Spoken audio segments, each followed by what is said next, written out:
America మరో కీలక నిర్ణయం దిశగా అడుగులు వేస్తుంది. విదేశీ ఉద్యోగులను తగ్గించడమే టార్గెట్గా పెట్టుకుంది. H1B ఉద్యోగుల జీతాలు భారీగా పెంచేలా ప్రతిపాదనలు కూడా ఉన్నాయి.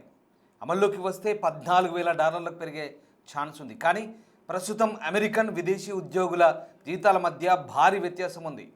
అమెరికన్తో పోలిస్తే విదేశీ ఉద్యోగులకు దాదాపు $11,000 తక్కువ వేతనం కనబడుతోంది. అందుకే విదేశీ ఉద్యోగుల వైపు కంపెనీలు మొగ్గు చూపుతున్నాయి. H1B ఉద్యోగుల జీతాలు భారీగా పెంచితే కంపెనీలు చచ్చినట్లు స్థానికులు తీసుకుంటాయంటూ ట్రంప్ ప్లాన్ చేస్తున్నారు. అదే అమలైతే భారీగా విదేశీ ఉద్యోగులు తగ్గిపోబోతున్నారు. అత్యధిక H1B వీసాలు పొందుతున్న భారతీయులపైన ఎక్కువగా ఎఫెక్ట్ ఉండే ఛాన్స్ ఉంది. H1B ఉద్యోగుల్లో దాదాపు 70% భారతీయులు ఉన్నారు. ఈ నేపథ్యంలో ప్రస్తుతం ట్రంప్ తీసుకున్న నిర్ణయం మరొకసారి చర్చనీయాంశంగా మారుతున్న పరిస్థితి కనబడుతూ ఉంది. ప్రధానంగా H1Bలో కొత్త రూల్స్, కనీస వేతనానికి సంబంధించినటువంటి అంశాలు ఇప్పుడు చర్చకు వస్తున్నాయి. టెక్ కంపెనీల్లో విదేశీయులను తగ్గించి అమెరికన్లకు ఉపాధి అవకాశాలు కల్పించే దిశగా అగ్రరాజ్యం మరొక కీలక చర్యకైతే సిద్ధమైనట్టుగా కనబడుతోంది. ఇందులో భాగంగానే H1B వీసాదారులు వారి వేతనాలను పెంచేలా అమెరికా కార్మిక శాఖ కీలక ప్రతిపాదనలు చేసింది. ఇవి అమల్లోకి వస్తే విదేశీ ఉద్యోగుల వార్షిక వేతనం $14,000 మేర పెరిగే అవకాశం ఉంది. అమెరికన్లతో పోలిస్తే విదేశీ ఉద్యోగులకు వేతనం విషయంలో భారీ వ్యత్యాసం ఉంటుందని, దీనివల్ల చౌకగా లభించే ఉద్యోగులకే కంపెనీలు మొగ్గు చూపుతున్నాయంటూ సుదీర్ఘంగా ఆందోళనలు ఉన్నాయి. ఈ నేపథ్యంలోనే అగ్రరాజ్య అధికారులు తాజా ప్రతిపాదనలు తీసుకొచ్చారు. ప్రస్తుతం అమెరికాలో స్థానిక ఉద్యోగులతో పోలిస్తే H1B వీసాదారులు సగటున $10,191 తక్కువగా వార్షిక వేతనం అందుకుంటున్నారు. కంప్యూటర్ ఆధారిత వృత్తుల్లో ఈ వ్యత్యాసం మరింత ఎక్కువగా ఉంటుంది. వాస్తవానికి ప్రత్యేక నైపుణ్యాలు కలిగిన ప్రతిభావంతుల కోసం ఈ H1B వీసా ప్రోగ్రాంను తీసుకొచ్చారు. కానీ అందుకు భిన్నంగా కొన్ని కంపెనీలు ఈ వీసాను దుర్వినియోగం చేసి తక్కువ వేతనం తీసుకున్న ఉద్యోగులను విదేశాల నుంచి నియమించుకుంటారనే ఆరోపణలు కూడా వస్తున్నాయి. 2024 ఆర్థిక సంవత్సరంలో జారీ అయినటువంటి H1Bలో దాదాపు 63% ఎంట్రీ లెవెల్ ఉద్యోగస్తులే ఉన్నట్లుగా కార్మిక శాఖ గణాంకాలు అయితే చెప్తున్నాయి. ఈ నేపథ్యంలోనే వేతన పెంపు ప్రతిపాదనలు కూడా చేసినట్లుగా అమెరికా అధికారులు వెల్లడిస్తున్నారు. అధ్యక్షుడు సంతకం తర్వాత ఈ ప్రతిపాదనలు అమల్లోకి వచ్చే అవకాశాలు కనిపిస్తున్నాయి. అయితే ఇప్పుడు ఈ కార్మిక శాఖ ప్రతిపాదనల ప్రకారం 4 అంచెల వేతన వ్యవస్థలో మార్పులు చోటు చేసుకోబోతున్నాయి. ఒకటైతే ఫస్ట్ ఎంట్రీ లెవెల్ ఉద్యోగాల కనీస వేతనం 34%, అంటే లెవెల్ 2 వాళ్ళకేమో 52%, లెవెల్ 3 ఉద్యోగులకు 70%, లెవెల్ 4 ఉద్యోగులకు దాదాపుగా 88% మేర పెంచాలని యుఎస్ భావిస్తోంది.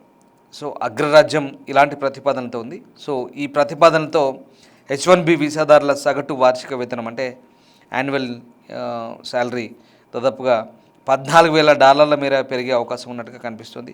సో దీంతో విదేశీ ఉద్యోగులను నియమించే కంపెనీలు ఏటా దాదాపుగా $6.56 బిలియన్ వేతనాలు చెల్లించాల్సి రావాల్సి వస్తుంది. సో ఇది పరిస్థితి. సో H1B వీసాల్లో కొత్త రూల్స్ ప్రస్తుతం ప్రవేశపెట్టబోతున్నారు. దీనికి తగ్గట్టుగా ప్రస్తుతం అమెరికా కార్మిక శాఖ అయితే అంచనాలు అయితే రూపొందిస్తుంది. సో ఇది ఒక కీలక నిర్ణయం అని చెప్పాలి. ఎందుకంటే ప్రస్తుతం ఈ విదేశీ ఉద్యోగులను తగ్గించడమే టార్గెట్గా పెట్టుకున్న అమెరికా H1B ఉద్యోగుల జీతాలు భారీగా పెంచడం ద్వారా ప్రస్తుతం అమెరికన్ విదేశీ ఉద్యోగాల మధ్య ఏదైతే భారీ వ్యత్యాసం ఉందో, సో అక్కడ క్వాలిటీ పీపుల్ని తక్కువ ధరకి, అంటే తక్కువ రేట్కి, తక్కువ జీతాలకి తీసుకోవడం పరిపాటిగా మార్చుకున్న అమెరికా కంపెనీలు విదేశీయులను ఎక్కువ రిక్రూట్ చేసుకుంటున్నాయని అక్కడ అడ్మినిస్ట్రేషన్ భావిస్తుంది. కాబట్టి ఇప్పుడు ఈ నిర్ణయం తీసుకుంటే ఇక తప్పనిసరిగా అక్కడి కంపెనీలు ప్రభుత్వం నిర్ణయించిన శాలరీస్ ప్రకారమే ప్రస్తుతానికి రిక్రూట్మెంట్ కూడా చేసుకోవాల్సి ఉంటుంది. సో అమెరికన్లతో పోలిస్తే విదేశీ ఉద్యోగులకు $11,000 తక్కువ వేతనం ఉంది వార్షికంగా. సో అందుకే విదేశీ ఉద్యోగుల వైపు కంపెనీలు మొగ్గు చూపుతున్నాయి. కాబట్టి మరి ఇప్పుడు ఈ H1B ఉద్యోగుల జీతాలు భారీగా పెంచితే కనుక కంపెనీలు ఇంకా చచ్చినట్లు స్థానికులను ఎక్కువగా తీసుకుంటాయంటూ ట్రంప్ ప్లాన్ చేస్తున్నాడు. సో రకంగా ఇది అమలైతే భారీగా విదేశీ ఉద్యోగుల రిక్రూట్మెంట్ తగ్గిపోతుందనే ఒక ఆలోచనలో అక్కడి ఈ ట్రంప్ అడ్మినిస్ట్రేషన్ ఉన్నట్టుగా మనకు కనిపిస్తుంది. అంటే ఇక్కడ ప్రధానంగా మనం H1B వీసా పొందుతుంది ఎవరు ఎక్కువగా భారతీయులే. H1B ఉద్యోగులు దాదాపుగా 70% ఇండియన్సే ఉన్నారు. 70% ఇండియన్స్ ఎక్కువగా ఈ H1B వీసాలు. అందుకే H1B వీసాలకు సంబంధించినటువంటి వార్షిక ఫీజు ఏదైతే $1,00,000 పెంచాడో అప్పటి నుంచే మన వాళ్ళలో ఆందోళన స్టార్ట్ అయింది. ఇక్కడ క్వాలిటీ పీపుల్ వస్తారంటూ ఆయన భావిస్తున్నారు, కానీ అక్కడ అడ్మినిస్ట్రేషన్ ప్రధానంగా ఇక్కడ టార్గెట్ అయ్యేది ఎవరు. సో ఓవరాల్గా 70% ఇండియన్సే ఉన్నారు. సో ఇండియన్స్ పైన ఎక్కువగా ఎఫెక్ట్ పడుతుంది. ఇప్పుడున్నటువంటి కొన్ని అంచనాల ప్రకారం, ఇప్పుడు అంతున్న వార్తల ప్రకారం అసలు ఈ వీసాల కోసం దరఖాస్తు చేసుకునే వాళ్ళు దాదాపు 35% పడిపోయేటట్టుగా చెప్తున్నారు. సో చాలా తగ్గింది. అంటే వీళ్ళకు కూడా ఇంట్రెస్ట్ తగ్గుతుంది. అమెరికా అంటే కొంత అక్కడ ఉన్నటువంటి నిబంధనలు, ఇమిగ్రేషన్ పాలసీసు, వీసా నిబంధనలు చాలా కఠినమైపోయాయి. రూల్స్ అండ్ రెగ్యులేషన్స్, దాంతోపాటు ఓపీటీ సిస్టమ్ గురించి ఉన్నటువంటి అనుమానాలు కావచ్చు, లేదా రకరకాలుగా పార్ట్ టైం జాబ్లో ఏవైతే ఉన్నాయో అవన్నీ కూడా చేయొద్దని, చేస్తే కనుక ఇమ్మీడియట్గా డీపోర్ట్ చేయడం, ఇవన్నీ కూడా జరుగుతున్నాయి. సో కఠినమైనటువంటి నిబంధనలు అమలు చేస్తున్నారు. ముఖ్యంగా ట్రంప్ సెకండ్ టైం అధికారంలోకి వచ్చిన తర్వాత ఈ ఎగ్జిక్యూటివ్ పాలసీస్ మీద సంతకాలు పెట్టారు. సో ప్రధానంగా ఇమిగ్రేషన్ పాలసీ, ఇంకా ఏదైనా దాంతోపాటు అసలు ఫస్ట్ వీసా ఇవ్వాలంటేనే, వాళ్ళ దేశంలో ఎంట్రీ ఉండాలంటేనే, అడుగు పెట్టాలంటేనే రకరకాల ప్రధానంగా ఈ సోషల్ మీడియా ఇదైతే ఉందో దాన్ని మానిటరింగ్ చేస్తున్నారు గట్టిగా. సో అది అక్కడ దీంతో అక్కడ వాళ్ళ దేశ జాతీయ భద్రత సంబంధించిన అంశాలు ఎక్కడ వాళ్ళు కాంప్రమైజ్ అవ్వట్లేదు. దాంతోపాటు ఇప్పటివరకు ఇచ్చినటువంటి H1B వీసాలు ఏవైతే ఉన్నాయో దాదాపుగా సపోజ్ ఒక కంపెనీకి ఒక 10,000 ఇచ్చారనుకోండి, 10,000 ఇస్తే అందులో 7,500 వీసాలు H1B కంప్లీట్గా విదేశీయులకే ఇస్తున్నారు.